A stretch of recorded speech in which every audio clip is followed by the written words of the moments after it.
Hi everyone. ఈరోజు faith గురించి మాట్లాడుకుందాం. ఫెయిత్ అనేది ఒక క్రిస్టియన్ లైఫ్లో very very very important thing. చాలా అంటే చాలా ప్రాముఖ్యమైన విషయం.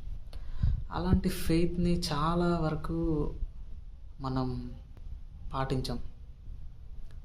ఆ ఫెయిత్ అనేది మన లోపల ఉన్నది అనుకుంటాం, కానీ అసలు ఆ ఫెయిత్లో మనం ఉండం.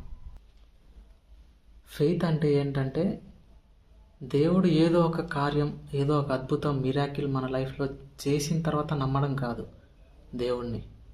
దేవుడు ఏమీ చేయకున్నా సరే దేవుణ్ణి మనం విశ్వాసంతో నమ్మడం ఫెయిత్. అది ఫెయిత్ అంటే. కానీ మనం ఏం చేస్తాం? దేవుడు మనకి ఏదో ఒకటి చేస్తేనే కానీ దేవుణ్ణి మనం నమ్మం. It's not faith.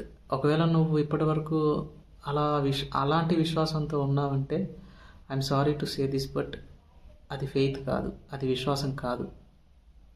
అది కేవలము దేవుడిని నీ అవసరాల కోసం వాడుకుందాము అన్నట్లు నువ్వు చూస్తున్నట్టు తప్ప, అందులో నీ స్వార్థం ఉంది తప్ప విశ్వాసం లేదు. దేవుడు నీకేం చేయకపోయినా సరే ఆయన్ని నమ్మడం అనేది విశ్వాసం. అది అసలైన ఫెయిత్.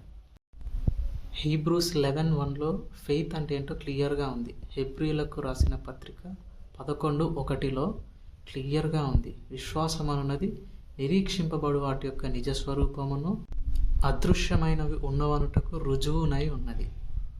అది ఫెయిత్ అంటే. నిరీక్షింపబడు వాటి యొక్క నిజస్వరూపము, అదృశ్యమైనవి ఉన్నవి అనుటకు రుజువు. అది ఫెయిత్ అంటే.